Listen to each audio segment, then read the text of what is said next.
اس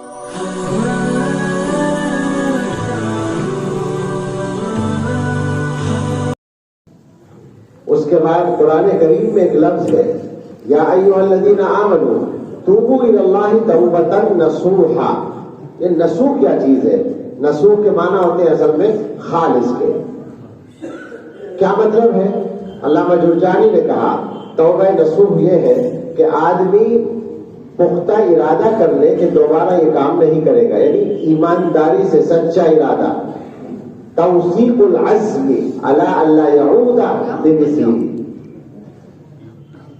اللہ اکبر. بعض حضرات نے فرمایا توبہ نصوح یہ ہے کہ توبہ کرنے والے کے اوپر اس گناہ کا اندر یا باہر کوئی اثر باقی نہ رہے، اندر بھی نہ رہے.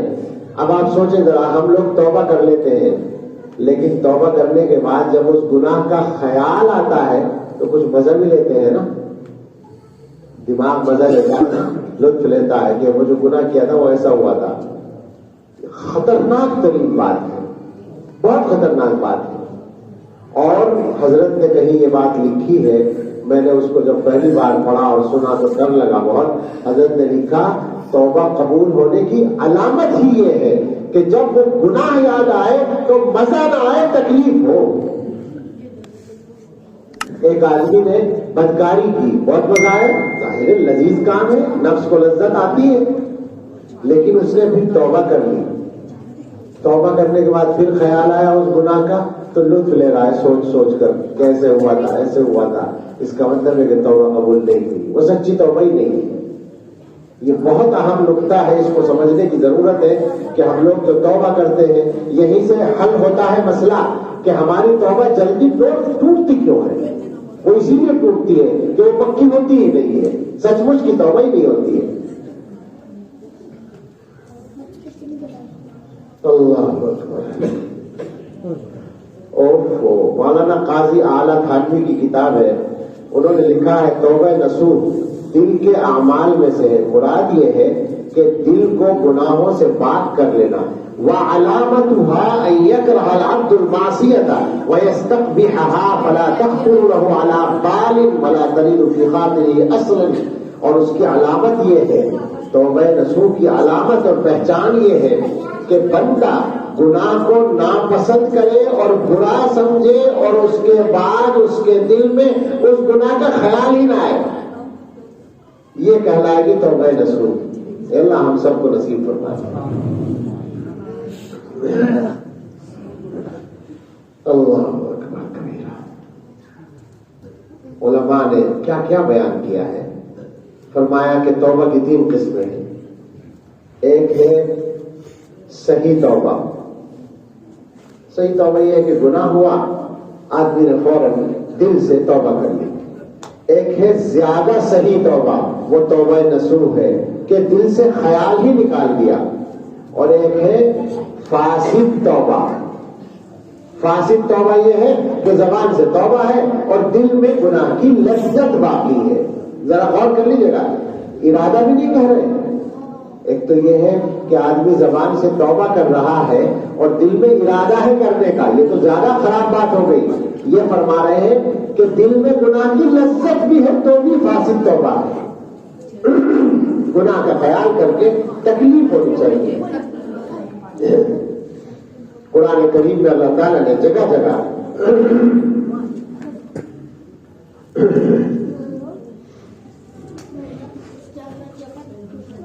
توبہ کرنے کا حکم دیا ہے. اس کے بعد ایک مضمون علامہ ابن تیمیہ کے حوالے سے نقل کیا گیا ہے. اس کا خلاصہ آپ سمجھ لیں. اس کا خلاصہ یہ ہے کہ آدمی کبھی تو توبہ کرتا ہے کسی خاص گناہ سے. کوئی گناہ ہو گیا تو آدمی اس سے توبہ کرتا ہے.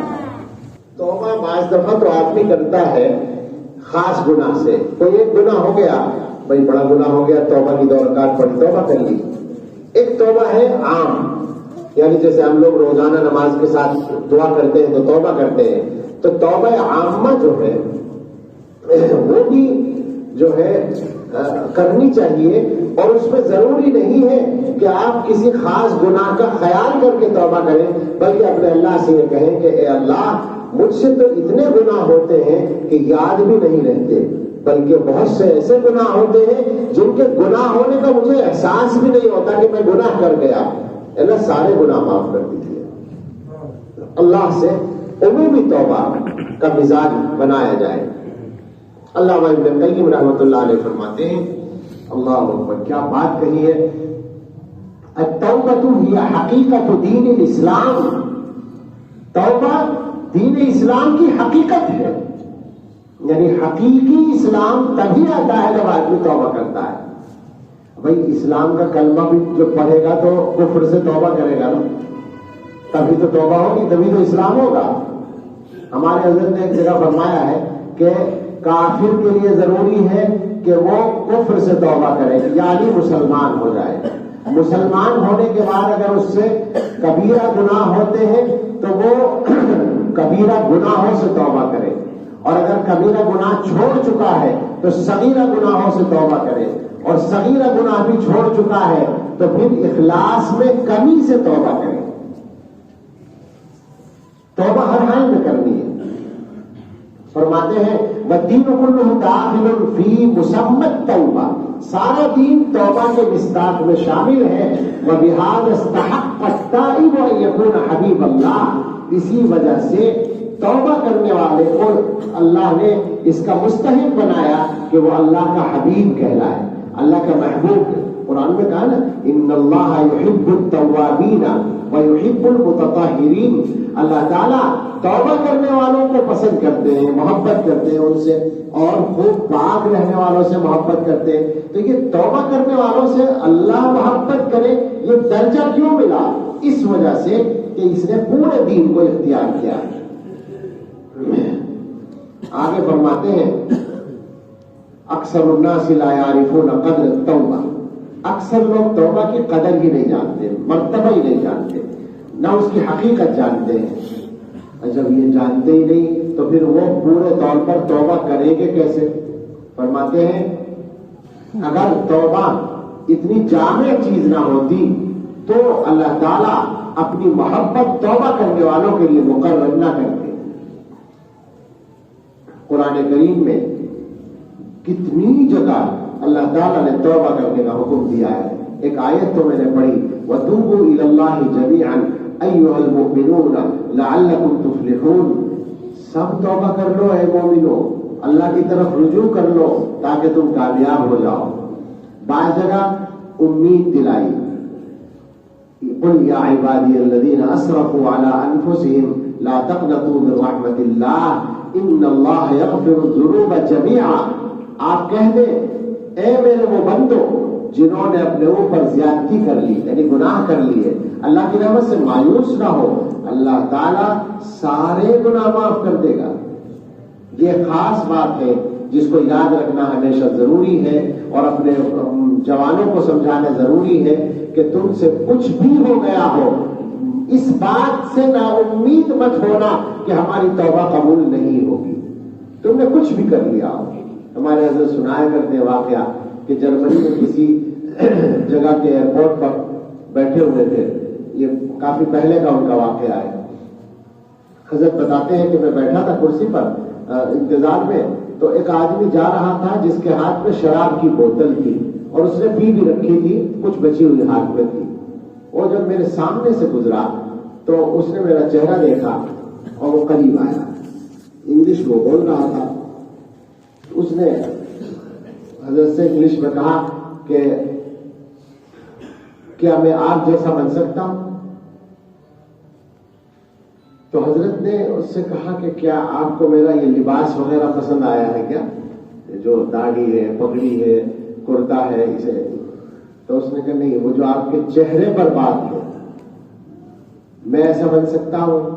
تو حضرت نے فرمایا مجھ سے بھی اچھے بن سکتے ہو۔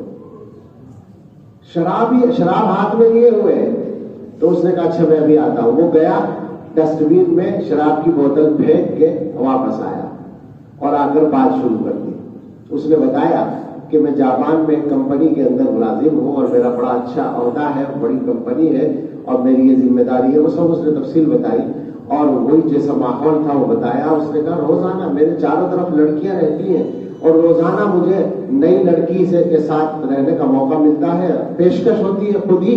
اور اس نے یہ کہا کہ آپ جو جو گناہ سوچ سکتے ہیں وہ سارے گناہ میں نے کر رکھے ہیں، اب بتائیے. تو حضرت نے فرمایا اللہ کی رحمت بہت وسیع ہے، آپ توبہ کر لیں تو انشاءاللہ آپ کے اوپر بھی اللہ کا رحم ہوگا. تو اس کو وہی توبہ کرا دی اور کلمات پڑھوا دیے بیٹھ کر کے، اس کی برکت آتی ہی ہے. اور اس نے حضرت کا پتہ لے لیا. اس زمانے میں موبائل وغیرہ عام نہیں تھے، شاید 90 اور 2000 کے بیچ کی بات ہے، 90-95 کی. تو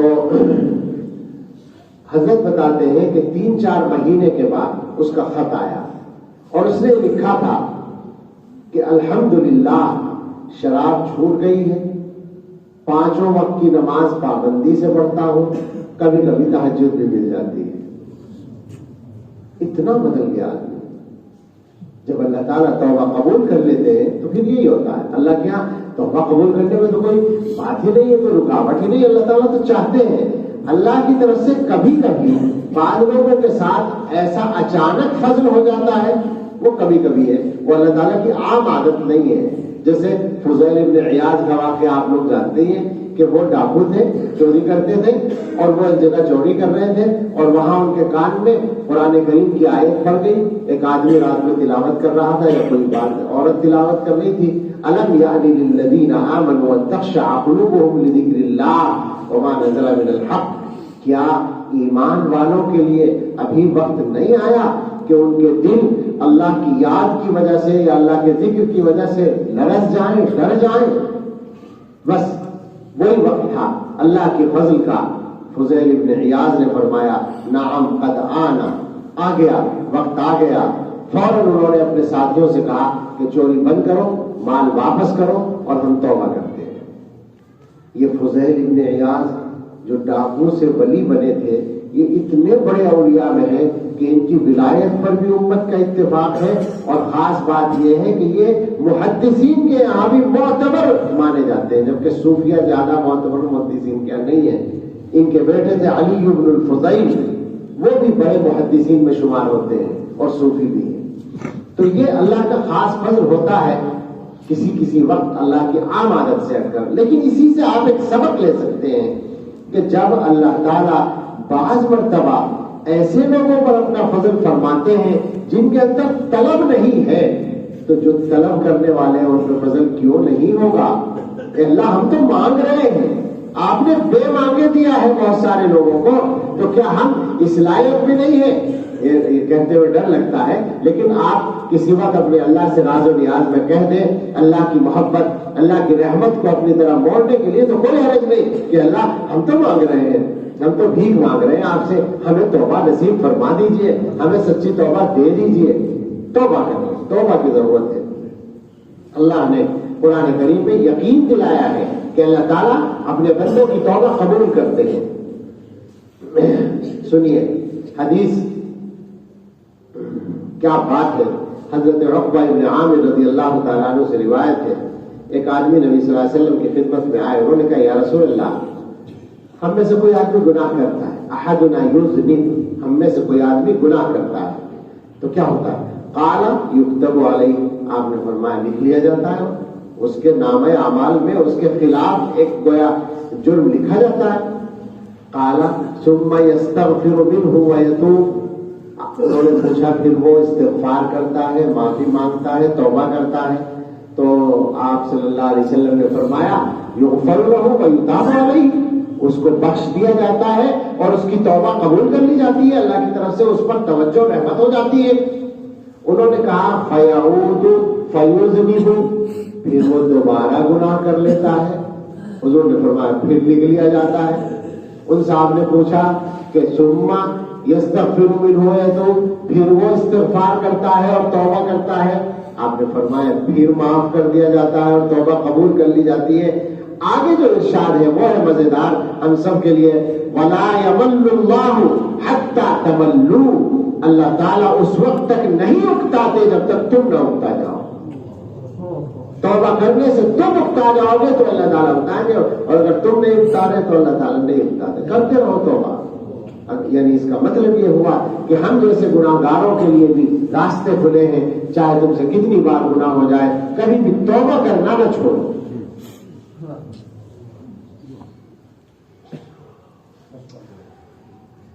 یہ حدیثیں تو آپ نے فضائل اعمال میں پڑھ رکھی ہے. ابو موسیٰ اشعری رضی اللہ عنہ کی روایت میں فرماتے ہیں کہ حضور علیہ الصلوۃ والسلام نے ارشاد فرمایا, ان اللہ یبسط یدہ باللیل لیتوب مسیء النہار. اللہ تعالیٰ اپنے ہاتھ بڑھاتے ہیں رات کو تاکہ دن میں گناہ جن لوگوں نے کر رکھا ہے وہ توبہ کر لیں. ویبسط یدہ بالنہار لیتوب مسیء اللیل, اور اللہ تعالیٰ دن میں اپنے ہاتھ بڑھاتے ہیں تاکہ رات میں جن لوگوں نے گناہ کیا ہے وہ توبہ کر لیں. حتی تطلع الشمس من مغربها, یہ کام روزانہ ہوتا ہے یہاں تک کہ قیامت کا وقت قریب آئے اور سورج مغرب سے طلوع ہو جائے. اس وقت تک یہ سلسلہ چلتا رہے گا اللہ تعالیٰ کی طرف سے. اللہ اکبر کبیرہ.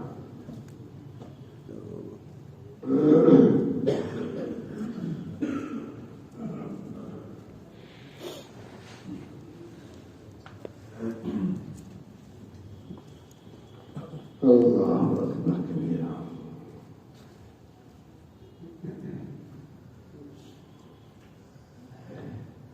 حضرت انس رضی اللہ تعالیٰ عنہ کی روایت ہے, چھوٹی سی حدیث ہے, کتنی مزیدار ہے.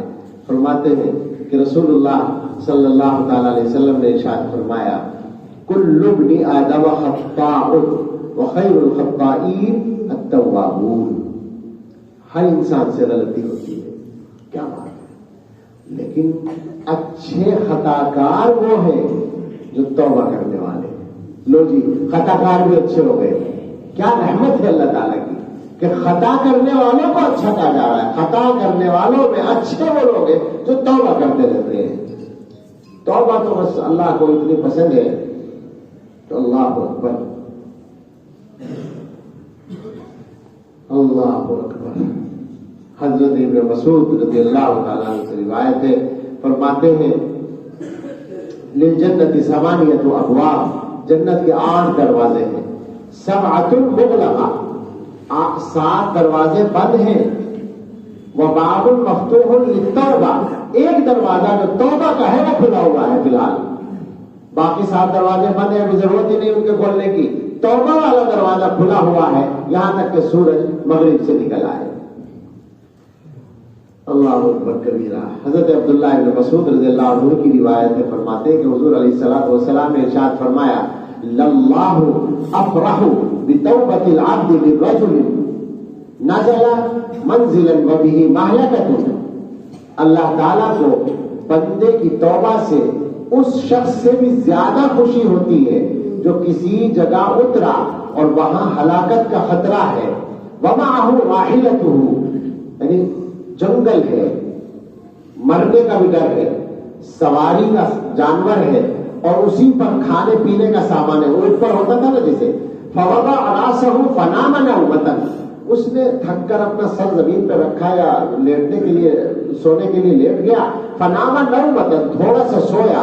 فاستيقظ وقد ذهبت راحلته, وہ جاگا تو اونٹ غائب ہے, سواری غائب ہے, اور اسی کے اوپر پانی بھی ہے, کھانا بھی ہے. حتى اشتد عليه الحر والعطش, یہاں تک کہ گرمی اور پیاس غالب آ گئی. او ماشاء اللہ, یا جو بھی پریشانی ہوئی. قال, اب وہ ڈھونڈتا پھر رہا تھا, پھر سوچنے لگا, ارجع الى مکانی, جہاں میں بیٹھا تھا وہیں چلتا ہوں. اس کے بعد آ گیا اور پھر لیٹ گیا. فنام نومۃ, اب پھر آنکھ لگ گئی. پریشانی تو بھی کبھی کبھی آنکھ لگ جاتی ہے, آدمی سوچ رہا ہے کہ اب تو مرنا ہی ہے, چلو یہیں لیٹ جاؤ. فنام نومۃ ثم رفع راسه, پھر اس نے اپنا سر اٹھایا. فاذا راحلته عنده, دیکھا تو سواری سامنے کھڑی. اب آپ سوچیں, جو آدمی زندگی سے مایوس ہو گیا تھا اس کی سواری سامنے آ گئی, کھانا پینا سب واپس آ گیا, اسے کتنی خوشی ہوگی. جتنی خوشی اس کو اپنی سواری کے ملنے کی ہوتی ہے, اللہ تعالیٰ کو گناہ کرنے والے بندے کی توبہ سے اس سے زیادہ خوشی ہوتی ہے. اور آپ ذرا سوچیں، ایک فرق سوچیں، اللہ کی رحمت کا اندازہ ہوگا۔ بندے کو، اس آدمی کو کھانے کی بھی ضرورت ہے، پینے کی بھی ضرورت ہے، سواری کی بھی ضرورت ہے، وہ اپنی ضرورت کی چیزوں کے لیے پریشان ہے، اسے اپنی ضرورت پوری ہونے پر خوشی ہے۔ مجھے بتائیں آپ، اللہ کی کون سی ضرورت پوری ہوگی ہماری توبہ سے؟ ہم نہ توبہ کریں تو اللہ کا کیا بگڑ جائے گا؟ اس کا مطلب صرف یہ ہے کہ صرف اللہ تعالیٰ کی رحمت ہے، اللہ تعالیٰ کو اپنے بندوں سے محبت ہے، تو اللہ تعالیٰ یہ چاہتے ہیں کہ بندے گناہ پر قائم نہ رہیں۔ عجیب بات ہے، ہم تو یہ سمجھتے ہیں کہ یہ جو توبہ کا جو دروازہ اللہ تعالیٰ نے کھولا ہے، یہ اللہ تعالیٰ کی نعمتوں میں شاید سب سے بڑی نعمت ہو ہم جیسے گناہ گاروں کے لیے۔ آپ اس بات کو یاد کریں جو ایک روایت میں نقل کی گئی ہے کہ جب اللہ تعالیٰ نے حضرت آدم علیہ السلام کو پیدا کیا تو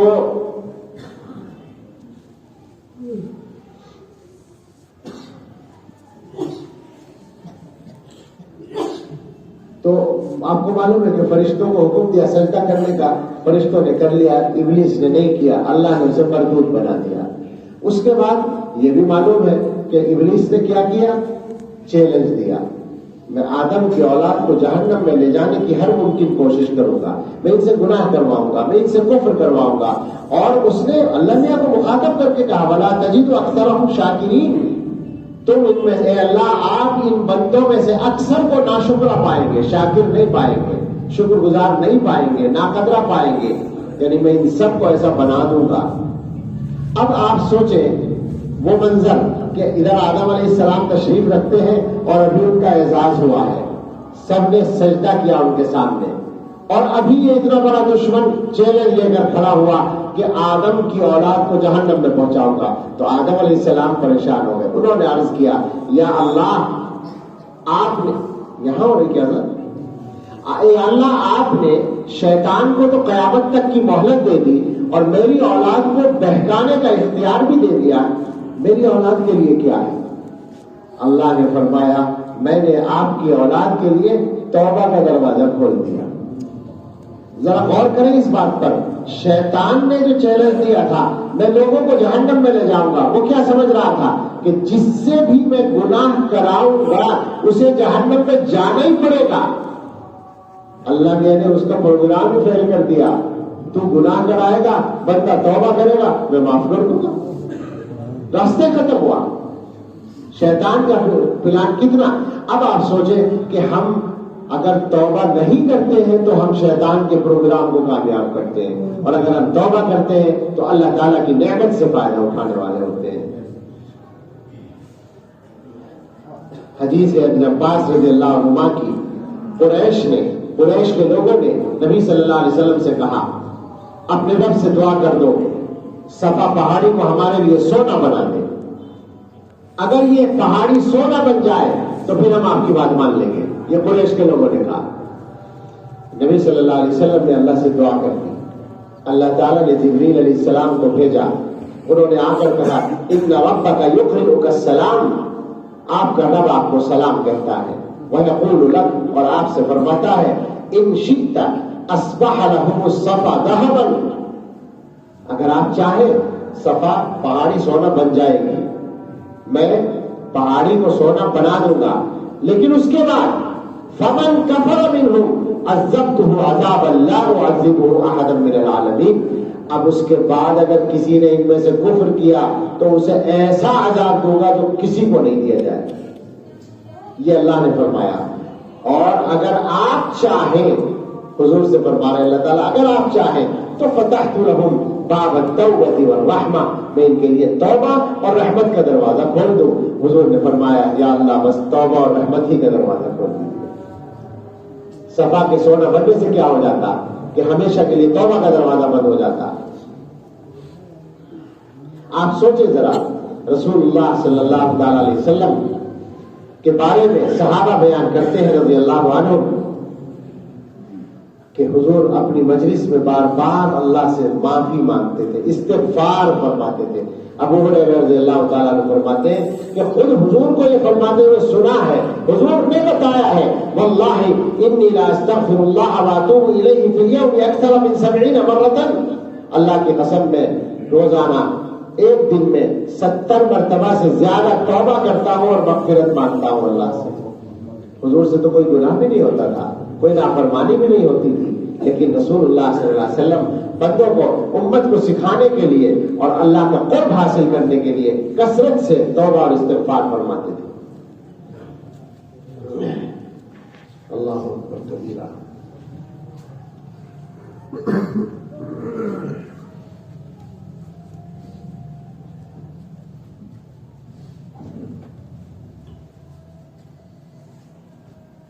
توبہ کے فائدے علماء نے لکھے ہیں. توبہ سے ایمان کامل ہوتا ہے, اسلام خوبصورت بن جاتا ہے. توبہ اللہ تعالیٰ کی محبت اور رضا کا سبب ہے, چونکہ اللہ تعالیٰ توبہ کرنے والوں سے محبت فرماتے ہیں. توبہ کرنے والے کے لیے اللہ کی رحمت کشادہ ہو جاتی ہے. آدمی جو ہے, چونکہ گناہ آدمی کا ایک حصہ ہے, تو اس توبہ کی وجہ سے انسان کے اندر سے وہ گناہ کی کمزوری ختم ہو جاتی ہے, اور توبہ کرنے والے پر اللہ تعالیٰ کی طرف سے رضا کی تجلی ہوتی ہے. اللہ تعالیٰ توبہ کرنے والے کی طرف اس سے زیادہ متوجہ ہوتے ہیں جتنا بندہ خود توبہ کرنے میں اللہ کی طرف متوجہ ہوتا ہے. توبہ جو ہے وہ اللہ تعالیٰ کی توجہ کو, آپ قرآن پڑھیں گے تو اس میں بندے کے لیے بھی تابا یتوب کا لفظ ملے گا, اور اللہ کے لیے بھی. ان اللہ هو الذی یقبل التوبۃ عن عبادہ, یہ تو ہے توبہ قبول کرنا. اور ویتوب اللہ تعالیٰ یتوب کے معنی اللہ تعالیٰ توبہ کرتے ہیں نہیں, اللہ تعالیٰ توجہ فرماتے ہیں. بندہ توبہ کرتا ہے یعنی اللہ کی طرف توجہ کرتا ہے کہ اللہ مجھے معاف کر دے, اور بندہ اللہ تعالیٰ بندے کی طرف توجہ فرماتے ہیں بندے کو معاف کرنے کے لیے. تو گناہ کرنے کے بعد جب بندہ توبہ کرتا ہے تو اس کا مطلب ہے کہ اللہ تعالیٰ کی توجہ زیادہ اس کی طرف ہو جاتی ہے.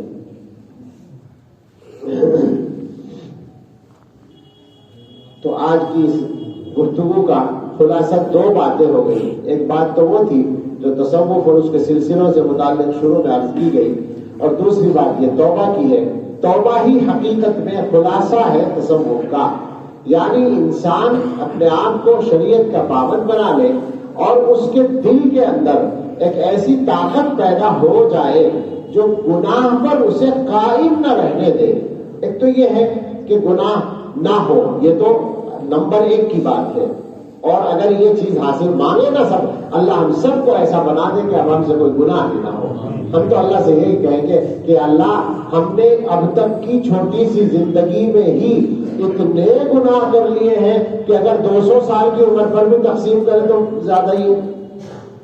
گناہ تو 1000 سال میں بھی تقسیم کر دو تو ہمارے گناہ ایک دن میں کئی گناہ ہم نے کیے ہوں گے تو وہ تو بہت زیادہ ہو گئے.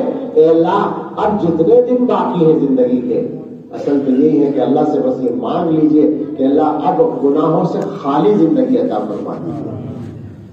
لیکن پھر وہی بات آئے گی, ہر بندہ یہی کہتا ہے کہ جی توبہ تو کر لیتے ہیں پھر گناہ ہو جاتا ہے. تو 2 باتیں ہمیشہ, ایک تو وہی شروع میں آ گئی ہے کہ ہم سچی توبہ نہیں کرتے. گناہ کا خیال کر کے مزہ نہ آئے. اگر مزہ آ رہا ہے اس کا مطلب ہے سچی توبہ نہیں ہے. تکلیف ہونی چاہیے. ایک بڑے محدثین میں ایک نام آتا ہے حکیم ترمذی, وہ امام ترمذی سے الگ ہے. ان کے بارے میں یہ بات ہے کہ ایک دفعہ بڑی عمر میں وہ بیٹھے ہوئے رو رہے تھے, بہت زیادہ رو رہے تھے.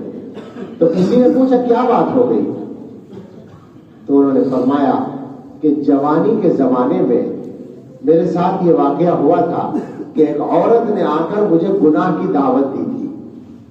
میں نے اس کو جھڑک دیا تھا اور مجھے اللہ نے گناہ سے بچا لیا تھا. آج شیطان نے میرے دل میں یہ خیال ڈالا کہ اگر اس وقت تم اس کے ساتھ گناہ کر لیتے پھر توبہ کر لیتے معاف ہو جاتا. تو میں اس پر رو رہا ہوں کہ شیطان نے اس وقت بچنے کے باوجود ابھی تک مجھے اس گناہ کے سلسلے میں نشانہ بنا رکھا ہے. وہ اب بھی گویا مجھے اس گناہ کی طرف متوجہ کرنے کی کوشش کر رہا ہے.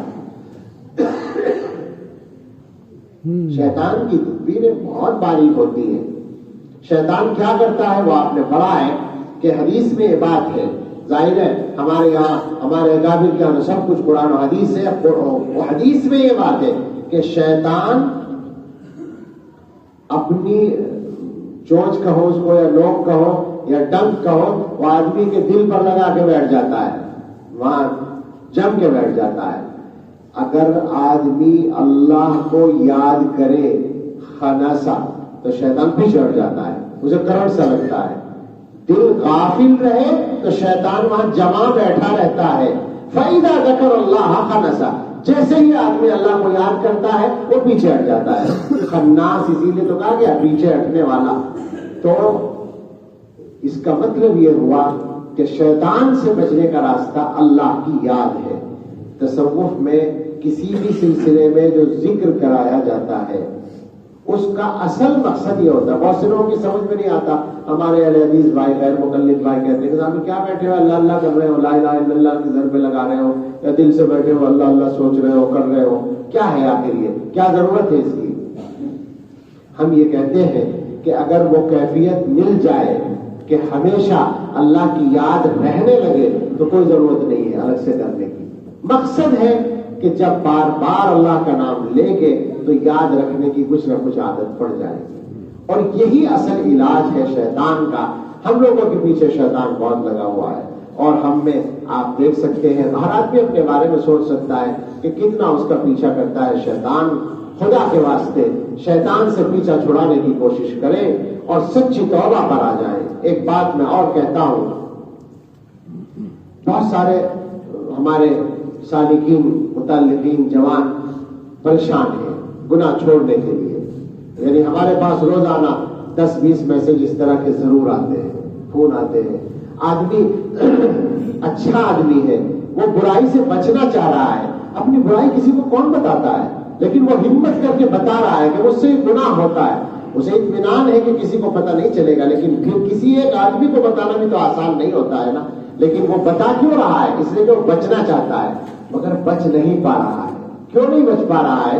وجہ اس کی وہی ہے کہ وہ طاقت اس کے اندر پیدا نہیں ہو پا رہی ہے, وہ ذکر نہیں کر پا رہا ہے, وہ محنت نہیں کر رہا ہے. اور خاص طور سے ایک کام کے لیے میں آپ سب سے کہتا ہوں اور اپنے عزیز جوانوں سے خاص طور سے کہتا ہوں اور تمام سالکین سے یہ بات لازمی طور پر کہتا ہوں کہ یہ جو حضرت ہے موبائل, وہ موبائل جس کے اندر نیٹ ہے اور آج کل سب کے پاس یہی ہے, اس موبائل سے رات کو سونے سے 1-2 گھنٹے پہلے مسافہ کر کے الگ رکھ دیا کریں. کیا خیال ہے, علاج ہوگا یا نہیں ہوگا, آسانی ہو جائے گی یا نہیں ہو جائے گی؟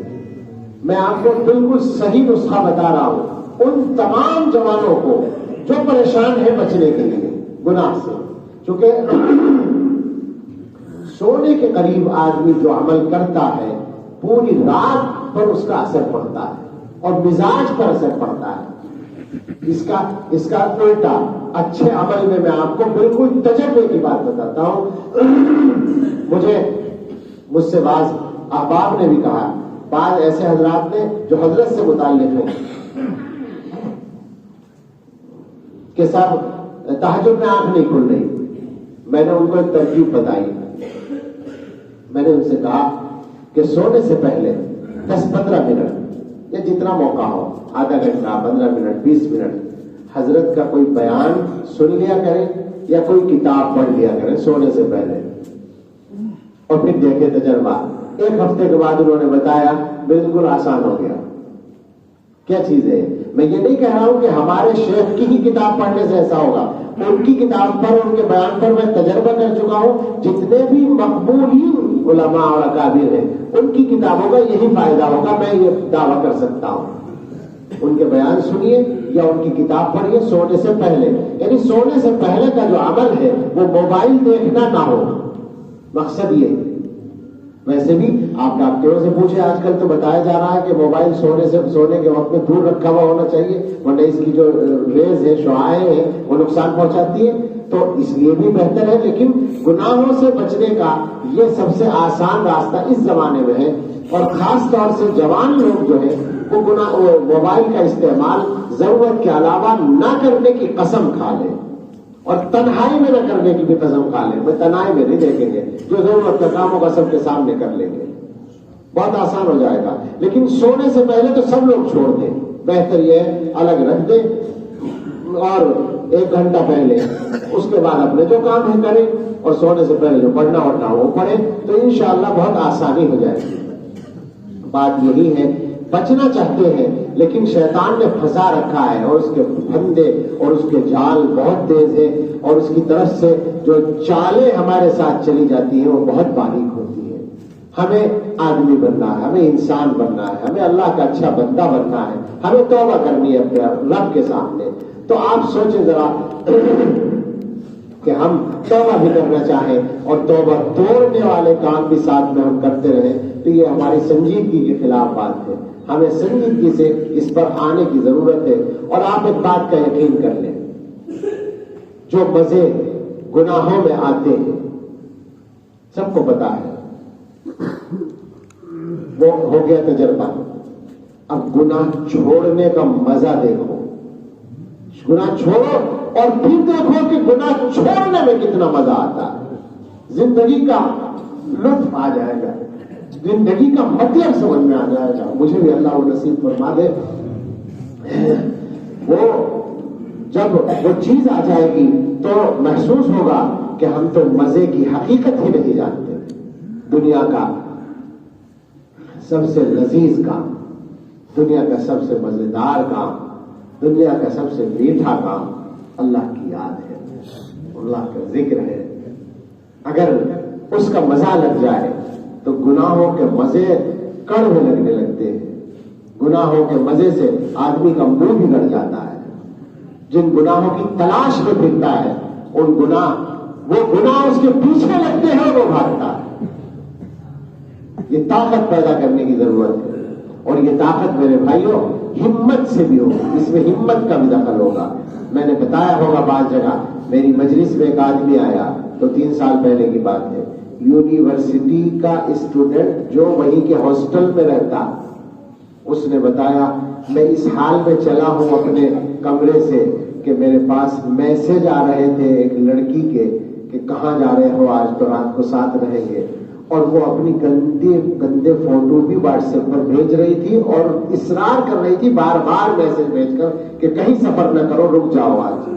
اس حال میں وہ چھوڑ کر دینی مجلس میں آ گیا. کیسے آ گیا؟ ہمت سے, ارادے سے, برائی سے بچنے کی اپنے اندر طاقت پیدا کر کے. تو مسئلہ یہ ہے کہ گناہ کا موقع بھی ملے تو بچ جائے آدمی.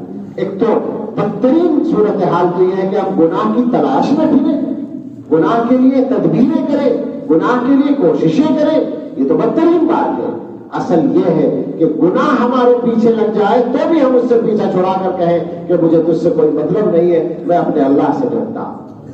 کاش اللہ تعالی ہم سب کو, اے اللہ ہم سب کو یہ دولت نصیب فرما. آمین. وآخر دعوانا الحمدللہ.